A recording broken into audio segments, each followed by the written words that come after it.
Hi everyone, welcome to week 3. My name's Amanda Harmio, and today we'll be talking about economic concepts and theory to practice. So giving a quick intro, this week we'll explore the 6 concepts coming from chapters 6 through 9, and then also the 3 videos from this week's assignments, and then also I'm going to be showing you how to apply it to real life, an example, and how essentially they connect.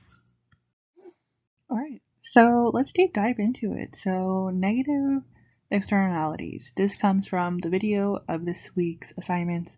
So essentially it's just the unintended costs that a third party must bear due to economic activity. Examples which include various things. As far as how it applies, I'm going to use me as an example. I'm an HR analyst at the city of Montebello, and so when it comes to negative externalities, something that I've seen, that emerges in the workforce and workplace is policies or even urban development. For instance, a policy might cause an unexpected consequence like a work-life balance or stress, which can reduce overall productivity when it comes to the workplace. Another thing that it actually comes from chapter 6 for externalities and public intervention. I think essentially a lot of this is, what are we doing that may be harming, an unaffected or unintended, externalities. We can see this in air pollution, we can see this in transportation, we can see this in public safety. So there's a lot of things that can be impacted when it comes to things that are brought in by the public administration side, when it comes to policies, procedures, or even laws that are now being enforced. So sometimes there are always going to be these negative unintended consequences, and we're going to have to learn how to essentially pivot and understand, for the greater good, is it worth this negative externalities? And so those are some things that you have to think about, especially as public administrators. And even as myself in my current role, whenever we're out rolling a project, you always want to think about, what are going to be our costs, what are going to be our negative outcomes that may happen, and so always pre-plan for those things, just because, again, they do happen, and they are unforeseen sometimes, but it's just all in the sense of, how does this affect other people when we're going forward. So, second concept, fiscal policy and stimulus. This comes from this week's video. Essentially, the video kind of touched on, during a recession, how government might, use spending and taxation, during economic activity. Especially, we can see this, applies to today and, during the pandemic when the government was supplying stimulus packages or stimulus checks, essentially not to raise concerns in the economy, but also not to ensure that there's no downfall. They want to keep things steady. They want to boost the economy, especially if we're heading toward a downfall. That would be very detrimental to a lot of us. So they just want to keep things going, keeping the cycle going. And I can see this even a lot, in my current role, especially when it comes to fiscal policy and how it might affect municipal budgets. Essentially, understanding the shifts and how to prepare for a budget constraint, especially when it comes to hiring freezes or economic stimulus measures that could, lead to recruitment drives. And so certain things like that, you have to think about when it comes to budget limits during economic downturns, and also, limiting the city's ability to expand the workforce or maybe salary increases. I think it's just all on how you prepare yourself.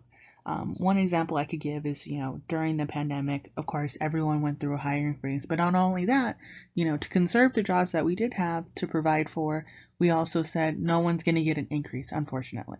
And so you have to budget yourself, because you understand that, yeah, we can't have people coming in, but we also can't have people leaving either. And so this definitely is touched also back in chapter 7 as well for the fiscal policy stimulus.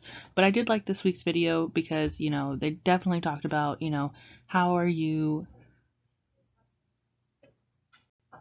influencing the economy, and especially when it comes to activity from the government's perspective.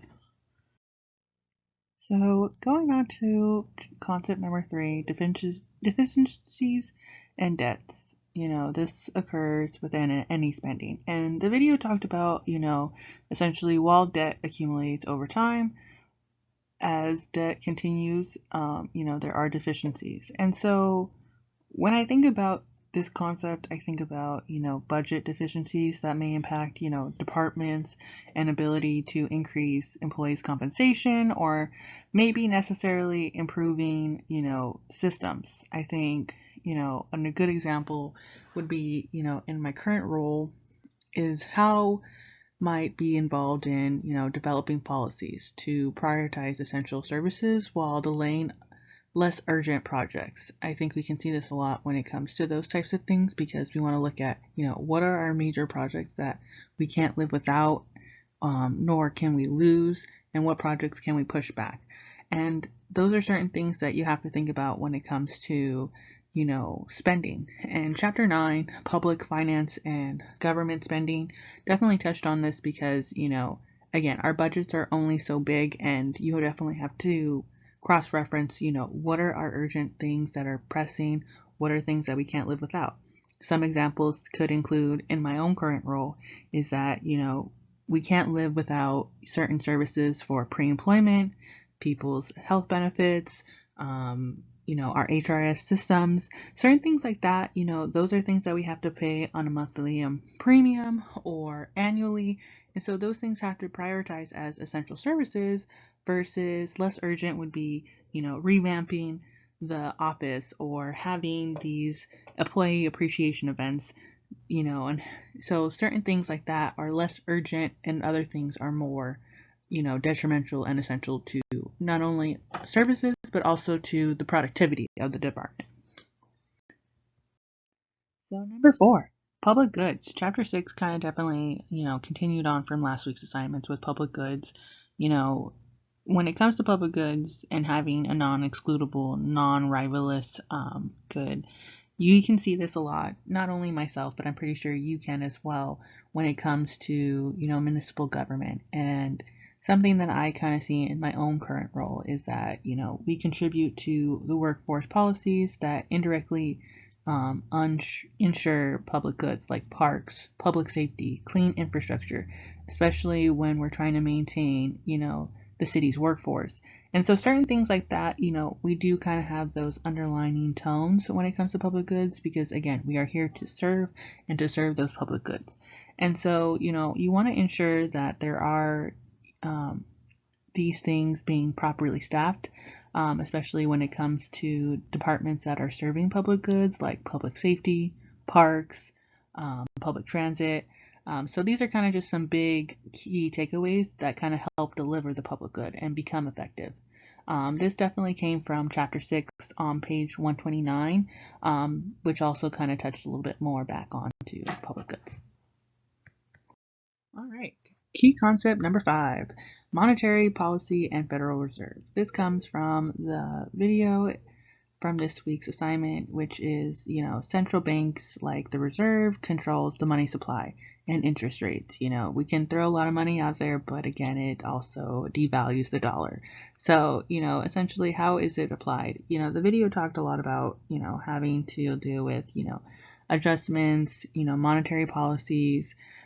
Something that I can see this being very much applied is, how municipals are using borrowing costs. What is the market, interest rate? And, a lot of key factors, especially when it comes to the city, is, what is the property value? And so understanding changes that can help you foresee any impacts, especially when it comes to interest rates or how the city budgets for new projects. This definitely can ensure any delays, especially when it comes to new incentives or initiatives or program efforts. Again, this kind of comes back to Chapter 8's public expenditure theory. It definitely talked a lot about, what is the process, especially when it comes to how the banks control the Federal Reserve, but also how money is flown through the supply and how interest rates definitely can impact the economy as well. Concept number 6, financial crisis. This came from this week's video. I did actually touch on this last week in my previous video. This was a big detrimental, not only to our economy, but I think to all of us as individuals, especially dealing with the market from the housing, that led to the global economic recession.